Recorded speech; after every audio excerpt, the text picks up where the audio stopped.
Good afternoon, ma'am.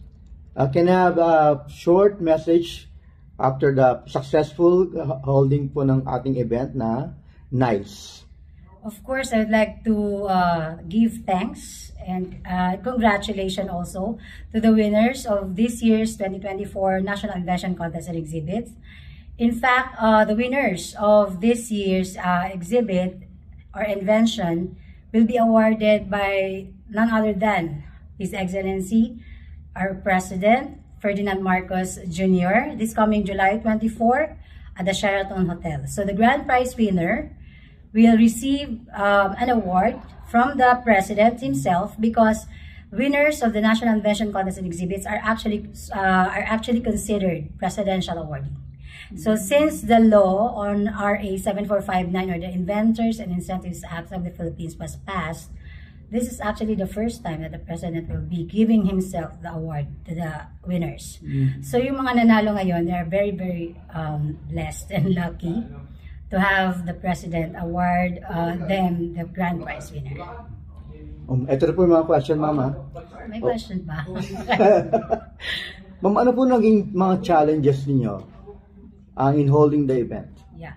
Actually, we started very early, since January, in the preparation of the National Invention Contest and Exhibit.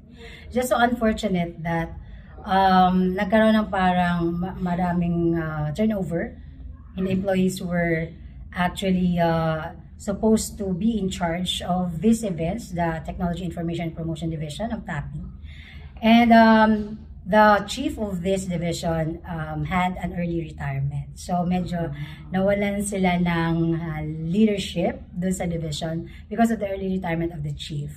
So to me, as the director of the TAPI, one of the hurdle, of course, is the lack of leadership in that division, because he or she should be the one to steer and guide the staff who's the one handling the events.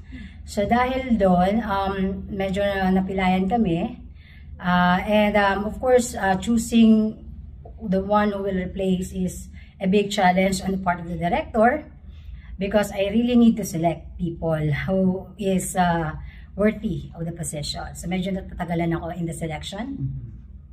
So that's one thing. The second thing is dumadami rin yung events ng TAPI and also ng DOST, because the TAPI is the one handling events for DOST.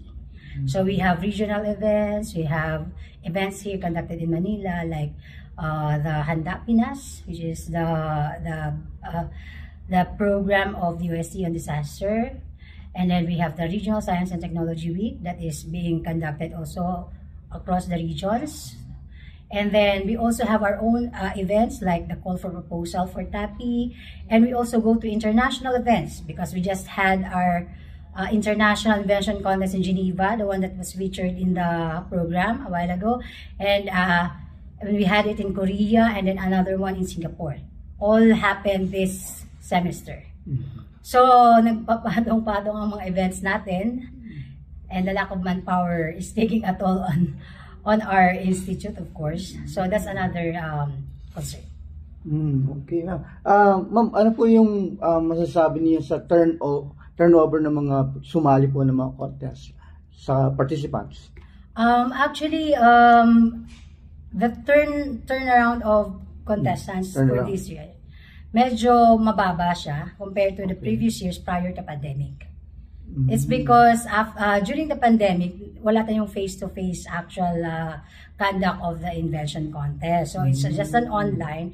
And this is the first time that we came back to doing face-to-face or physical events.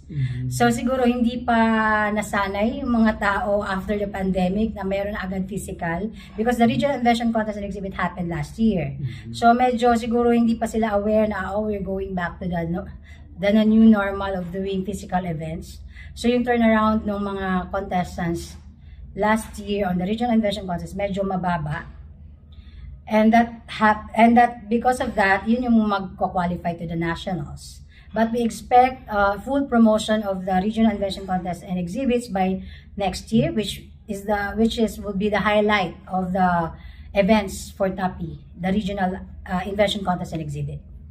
So we select the qualifier from the qualifier to the NICE from the RISE. kanina rin mo napansin ko yung mga awards natin. Parang meron lang pong bronze winner and then wala po yung the rest, and then merong parang first place winner and then wala po yung mga second or third place. Yes. Oh yes, because the screening committee is composed of interdepartment technical people. So we have representative from DA, we have representative from DTI, BOI, we have from DOST, we have from private inventors organization. They are following a certain guidelines and criteria in selecting the best innovations or the best inventions. And in this criteria, they need to meet a certain average rating. That if none of the contestants meet the average rating, then they will not get any award at all. So medyo may pagka-prestigious po talaga ang award natin. This is a national award that the President himself will be the one to give. So we really need to make sure na they all pass the average, at the very least, the average rating that is required. No, I understand. So although may 25 tayong participants, meron talagang per category, meron talagang per place, meron talagang qualification na dapat nila ma-meet para ma-awardan sila ng second place or third place or whatever. Yes. So even if we only have one entry for a specific category, it's not an assurance that he or she will win. Hindi siya automatic na siya yung No, winner. it's not automatic. So talaga pala maganda yung ano po, kumbaga yung qualifications in order to be awarded a position or a prize. Yes, because you know, there are so many incentives to the winner. Aside from being awarded by the president of the presidential award, they get cash prize, of course, and some certificates and medals from the World Intellectual Property Office. And at the same time, they have the opportunity to exhibit their innovations or invention in the international market. So that's why we bring them to some other international competitions, like the one that happened in Geneva and then in Singapore and in Korea, because they need to also vie for competing the winning invention in the Philippines to those international or in the global market, because we want our technologies or innovation to be globally competitive. And sa tingin mo, last question ma'am, what do you think is kailangan pa natin or kulang pa para ma-encourage more participants or more para sumali? One realization on my part is to ensure na massive yung promotion namin about the invention contest. Although I'm not saying na we're not promoting this event, no, because we've been really promoting this ever since it started. But I think we need to more be directed yung aming promotion, because we at the DOST are the ones generating technologies. Sa amin pa lang sa DOST, within the DOST system or within the community of DOS, there are so many technologies that are being developed, and yet none of these technologies are entering this contest. Kumbaga walang nagjo-join, but there are so many innovations, there are so many technologies. Because perhaps yung promotion namin, parang ang dating sa kanila, baka this only applies to individual inventors and not to government-funded researchers or research or government-supported innovations. But of course, this contest is open for all. Ayan. Ito na po opportunity niyo. You can invite our audience to come participate. Yeah. So I'd like to take this opportunity to invite everyone to please join us in the coming Regional Invention Contest and Exhibit next year, the whole entire year, for us to select the qualifiers for our National Invention Contest and Exhibit that will be conducted the year after, which is in 2025. So please join us in our celebration of the RISE. And I hope to see entries coming from all walks of life, from all different sectors of the SNTI community, from our individual inventors, students, researchers, government of private funded.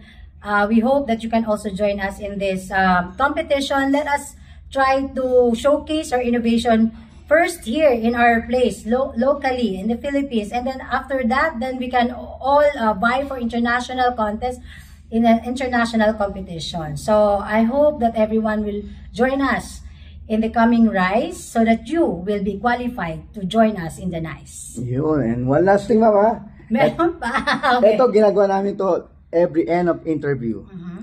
We have a shout out. What is the shout? On the count of 3, you have to shout, "What's up, Pilipinas?" Okay? 1, 2, 3. What's up, Pilipinas? Thank you.